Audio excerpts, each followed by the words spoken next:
போன வாரம் மலைப்பொழிவை நாங்கள் கேட்டோம். அந்த மலைப்பொழிவிலே இயேசு நீங்கள் வேறு பெற்றவர்கள் என்று 8 முறை சொல்கின்றார். 8 விதங்களில் நாங்கள் இறை பேரை பெற்றுக்கொள்ளலாம் என்பதை இயேசு கூறினார்.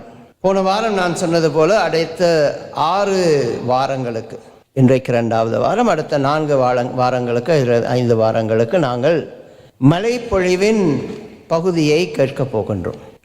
நீங்கள் பேறு பெற்றவர்கள் என்று 8 முறைகளை 8 வழிகளை நமக்கு காட்டிய கிறிஸ்து இன்று 2 விதங்களில் நாங்கள் உலகில் ஒரு தாக்கத்தை ஏற்படுத்த வேண்டும் என்று கூறுகின்றார். நீங்கள் மண்ணுலகிற்கு உப்பாய் இருக்கின்றீர்கள், நீங்கள் உலகிற்கு ஒளியாய் இருக்கின்றீர்கள்.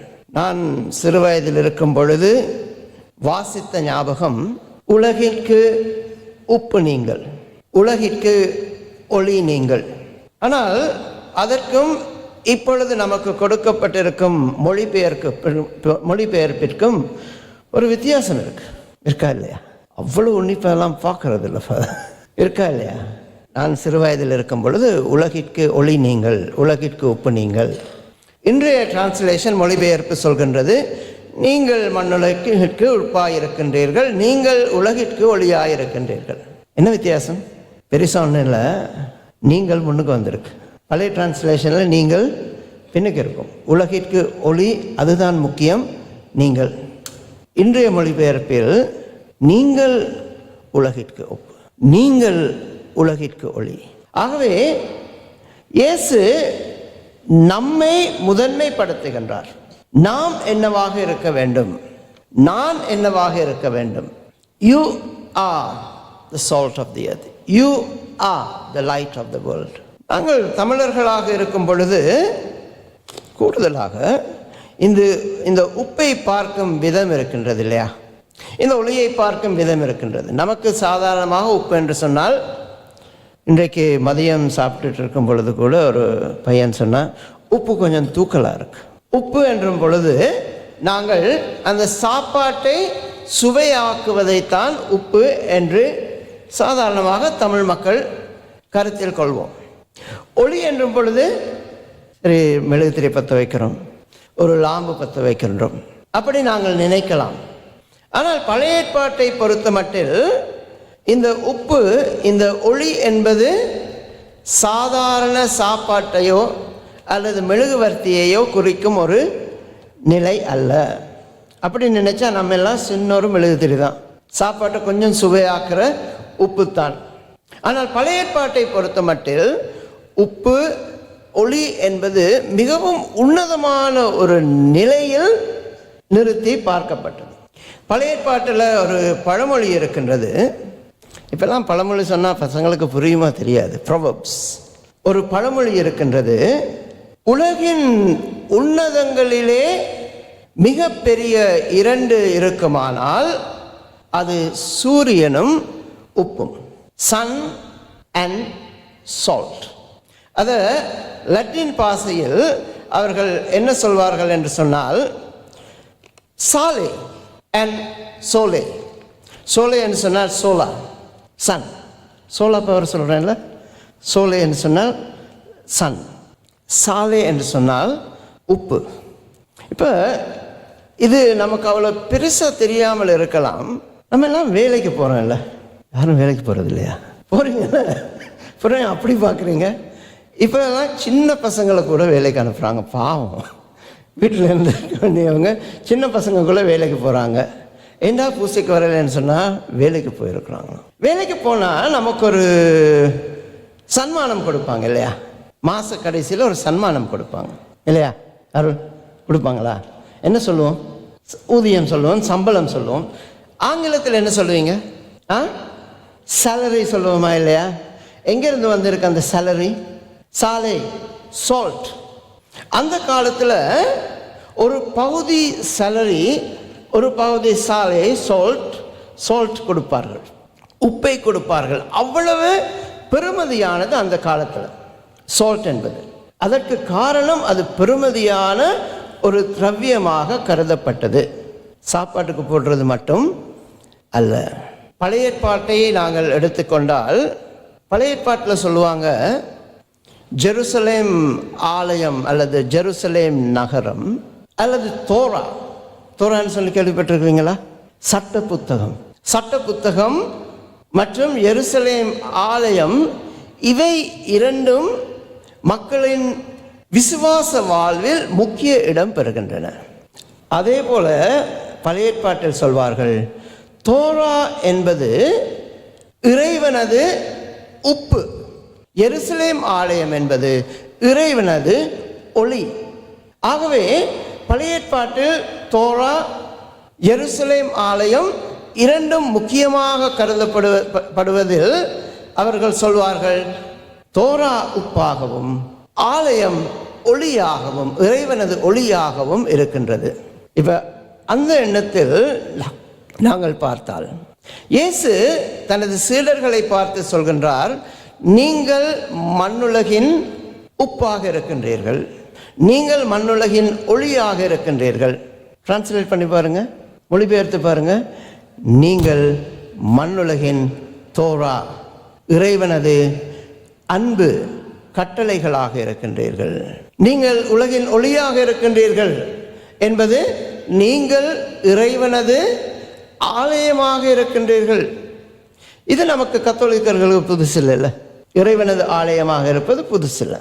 ஆனால் இறைவனது தோரா என்பது, நான் போன வாட்டியும் சொன்னேன், கட்டளையை நாங்கள் இரண்டு விதமாக பார்க்கலாம். கட்டளையை நாங்கள் கண்ட்ரோல், நம்மை கட்டுப்படுத்தும் ஒரு ஆயுதமாக பார்க்கலாம், அல்லது நம்மை பாதுகாக்கும் ஒரு அன்பின் அடையாளமாக பார்க்கலாம். நாங்கள் கட்டளைகளை கடைபிடித்தால் இறைவன் எமது இறைவனாக இருப்பார், தந்தையாக இருப்பார். நாங்கள் இறைவனது மக்களாக இருப்போம். இறைவன் நம்மை எப்பொழுதும் பாதுகாத்து வருவார். அதுதான் கவனன்ட் இல்லையா? இறைவனோடு நாங்கள் செய்து கொண்ட உடன்படிக்கை. ஆகவே நாங்கள் இறை அன்பின் அடையாளமாகவும் இறை பிரசன்னத்தின் அடையாளமாகவும் இருக்க வேண்டும் என்று சொன்னால், நான் உப்பாக இருக்க வேண்டும், நான் ஒளியாக இருக்க வேண்டும். இந்த ஒளி நற்செய்தி வாசகத்தில் குறிப்பிடுகின்றார்கள், இந்த ஒளியை மலை மேல் இருக்கும் நகரம் அந்த ஒளியால் ஒளிர்விற்கப்படுகின்றது. அப்ப சின்ன ஒளியை பற்றி பேசல, அவர் சூரியனை போல் பெரிய ஒளியை பற்றி பேசுகின்றார். எத்தனை பேருக்கு சிஸ்டருக்கு சில நேரம் ஞாபகம் இருக்கலாம், சிறிய வயதில் நாங்கள் ஞான ஸ்நானம் பெறும் பொழுது, நான் ஞான ஸ்நானம் யூஸ் பண்ணுறதுக்கு காரணம் அந்த காலத்து வொக்காபுலரி, இப்போ திருமுழுக்கு சொல்கிறேன் இல்லையா. ஆரம்ப காலத்தில் ஞான ஸ்நானம் பெறும் பொழுது 3 விடயங்களை கடைசியாக செய்வார்கள். ஒன்று, அந்த குழந்தைக்கு ஒரு வெள்ளை ஆடையை கொடுப்பார். இறந்தவர்களது திருப்பலிக்கு வந்தால் அந்த கொஃபினை வச்சுட்டு திருப்பலி ஆரம்பிக்க முதல் ஒரு விடயம் செய்வார்கள். நிறைய பேர் அந்த மினிஸ்ட்ரியில் கூட இருக்கிறீங்க இல்லையா, ஞானமேரி, என்ன செய்வாங்க, அந்த கொஃபினை வச்சுட்டு திருப்பலி ஆரம்பிக்க முன்பு ஒரு விடயம் செய்வார்கள். நீங்கள் சொல்கிறது எனக்கு கேட்குது நல்லா. ஒரு வெள்ளை துணியை மேலே போடுவார்கள். வெள்ளை துணியால் அந்த சவப்பெட்டியை மூடுவார்கள். மூடும் பொழுது சொல்வார்கள், ஞான ஸ்நானத்தின் போது நீங்கள் பெற்றுக்கொண்ட இந்த வெள்ளை ஆடை அழுக்கற்ற வெள்ளை ஆடையாக உங்களுக்கு கொடுக்கப்படுகின்றது. இதை எடுத்து விண்ணக வீட்டிற்குள் நுழையுங்கள். ஆனால் இப்போ பார்த்தீங்கன்னு சொன்னால் அந்த வெள்ளை துணி கொஞ்சம் ஒரு பட்டர் கலராக மாறி இருக்கு. நம்ம வர வர அந்த ட்ரெடிஷன்ஸ் குறைஞ்சிட்டு வருது. ஞான ஸ்நானத்தின் பொழுது வெள்ளை ஆடை கொடுத்த பிறகு வேற என்ன கொடுப்பாங்க, இது கூட தெரியாட்டி இல்லை, கடைசியில் தைலம் எல்லாம் பூசிட்டு எல்லாம் முடிஞ்சிட்டு கடைசியில் வெள்ளை ஆடை கொடுப்பாங்க. வெள்ளை ஆடை முடிய ஒரு மெழுகுதிரி கொடுப்பார்கள். அந்த மெழுகுதிரியை கொடுத்து என்ன சொல்வார்கள், இது கிறிஸ்துவின் ஒளி. ஞானத்தந்தை ஞானத்தாயை பார்த்து சொல்வார்கள், இந்த குழந்தை கிறிஸ்துவின் ஒளியாக இருக்கின்றது. உங்களது கைகளில் இந்த குழந்தை ஒப்படைக்கப்படுகின்றது. இந்த ஒளி அணையாமல் நீங்கள் பார்த்து கொள்ளுங்கள்.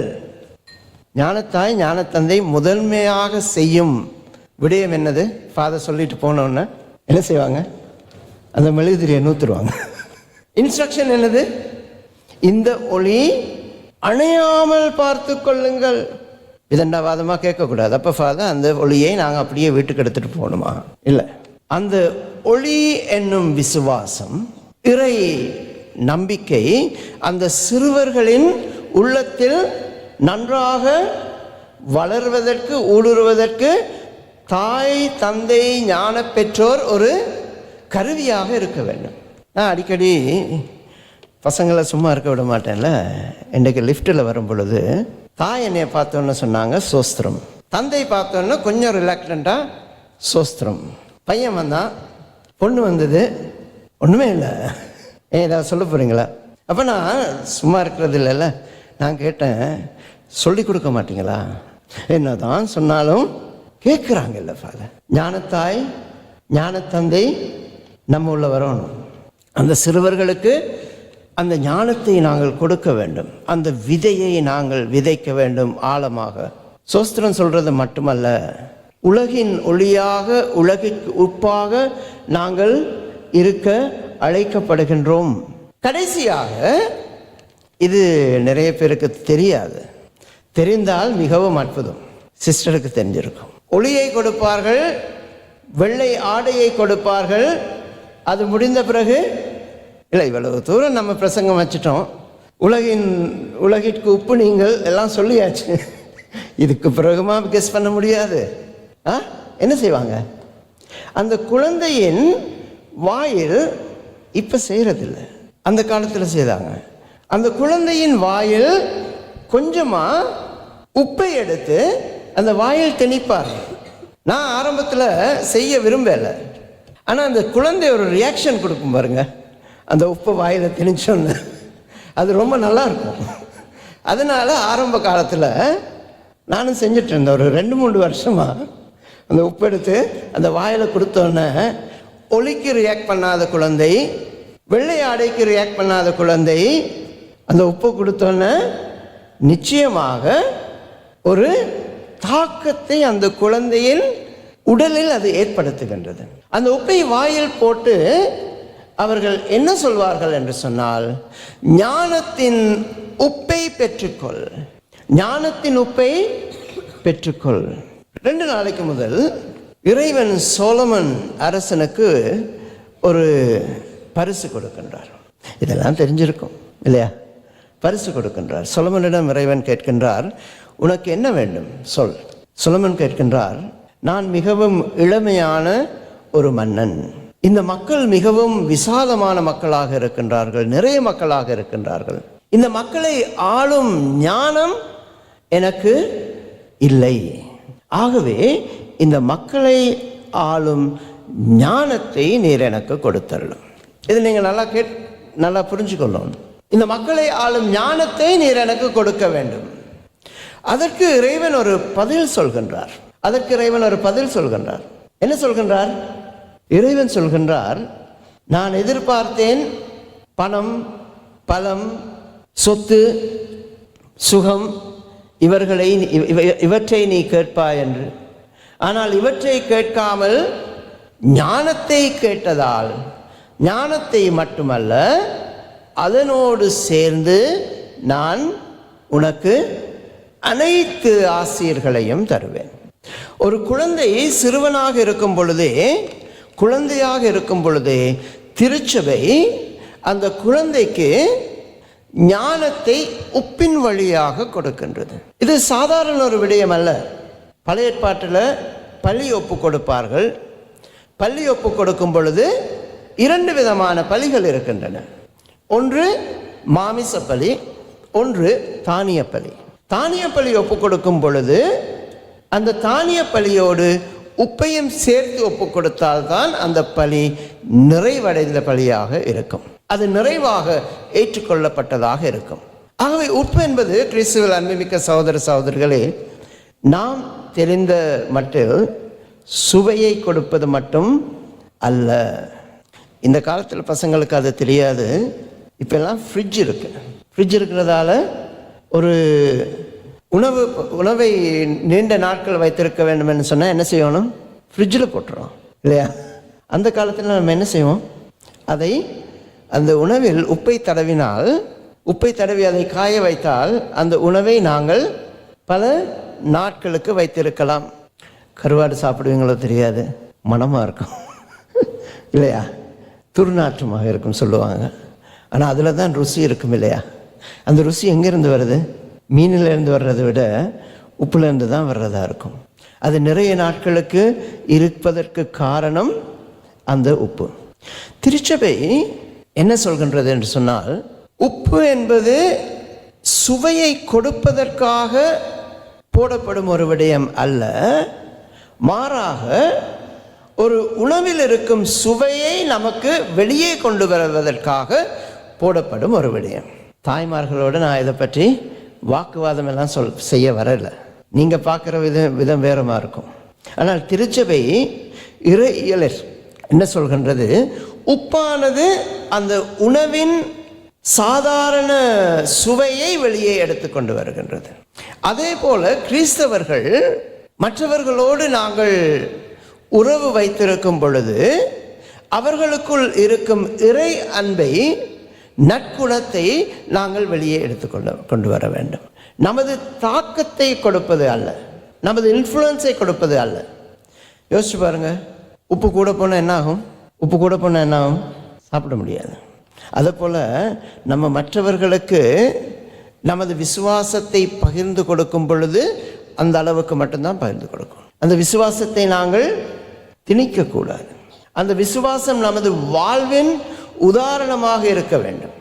அவர்களுக்குள் இருக்கும் இறையை நாங்கள் வெளியே கொண்டு வரக்கூடிய அளவிற்கு நாம் அவர்கள் மேல் ஒரு தாக்கத்தை ஏற்படுத்த வேண்டும். அந்த தாக்கத்தை ஏற்படுத்திய பிறகு அளவுக்கு அதிகமாக நாங்கள் எதுவும் செய்தால், உப்பு அதிகமானால் என்ன நடக்கும்? அதுதான் நடக்கும். நெருப்பு அதிகமானால் என்ன நடக்கும்? அதுதான் நடக்கும். ஆகவே நீங்கள் உலகிற்கு உப்பு, உலகிற்கு ஒளி என்று கிறிஸ்து சொல்லும் பொழுது அது நாம் சாதாரணமாக பார்க்கும் யதார்த்தத்தை விட மிகவும் ஒரு உன்னதமான ஒரு நிலையை நமக்கு திருச்சபை எடுத்து கூறுகின்றது. கிறிஸ்துவில் அன்புமிக்க சகோதர சகோதரிகளை, கடைசியாக கிறிஸ்து சொல்கின்றார், அந்த உப்பு சாரம் அற்று போனால் வேறு எதனால் சாரம் பெறும்? வெளியே கொட்டப்பட்டு, இதை நீங்கள் பார்க்கணும், அதில் போட்டிருக்கு வழியில் கொட்டப்பட்டு மிதிப்படுவதற்கே அன்றி வேறு எதற்கும் உதவாது. என்ன நினைக்கிறீங்க நீங்கள்? உப்பு சாரமற்று போனால் வெளியே கொட்டிட்டு அது வீணாக போயிடும், அப்படியா இல்லை. இப்பெல்லாம் நம்ம தார் ரோட் இல்லையா? இப்பெல்லாம் நம்ம சிமெண்ட்டில் தான் ரோட்டு போடுறோம். அந்த காலத்தில் பாதைகள் மண்ணால் போடப்பட்டது. மண்ணால் பாதைகள் போடப்பட்டிருக்கும் பொழுது சில வேளைகளில் மழை நீருக்கு இல்லாட்டி வேறு ஏதாவது விஷயங்களுக்கு அது பிரிஞ்சு போயிடும். ஆனால் அந்த காலத்தில் அவர்கள் என்ன செய்வார்கள் என்று சொன்னால், பாதையில் உப்பையை தூவி அந்த உப்பை கொஞ்சம் அமர்த்தும் பொழுது, மிதிக்கும் பொழுது அந்த மணல் ஒன்றாக இருக்கும், சிதறி போகாது. It brings the sand together. உப்பை தூவி, தேவையற்ற உப்பு சாரமற்ற உப்பை தூவி அதை மிதித்து அதில் பாதை போடும் பொழுது அந்த பாதை ஒற்றுமையாக இருக்கும், ஒன்றாக இருக்கும், பிரிந்து போகாது. சாரமற்ற உப்பு கூட ஒரு விதத்தில் மற்றவர்களுக்கு ஒற்றுமையை கொண்டு வரும், ஒரு உறவை கொண்டு வரும் விடயமாக மாறக்கூடியது. ஆகவே கிறிஸ்தவர்களாகிய நாங்கள் இறந்தாலும் வாழ்ந்தாலும் மற்றவர்களுக்கு ஒரு தாக்கத்தை ஏற்படுத்தலாம், இறை இயேசுவில் நமது வாழ்வு இருந்தால். சில வேளைகளில் நாம் நினைக்கலாம், நம்மால் ஒரு பயனும் இல்லை. ஆனால் இறைவனிடம் நமது ஒளியை ஒப்புக் கொடுக்கும் பொழுது, இறைவனிடம் நமது உப்பை ஒப்புக் கொடுக்கும் பொழுது, அவர் சாரமற்ற உப்பை கூட ஒரு பிரயோசனத்திற்காக மாற்றுவார். மற்றவர்களுக்கு இறை அன்பை பகிரும் மக்களாக வாழ்வோம். மற்றவர்களுக்கு இறை ஒற்றுமையை கொடுக்கும் மக்களாக வாழ்வோம். மற்றவர்களுக்கு இருளிலிருந்து ஒளியை பரப்பும் மக்களாக வாழ்வோம். நமது சாரத்தை சரியான விதத்தில் மட்டும் பிரயோகிப்போம். இறை அன்பை மற்றவர்களோடு பகிர்ந்து கொள்வோம். தந்தை, மகன், தூய ஆவியாரின் பெயராலே ஆமென்.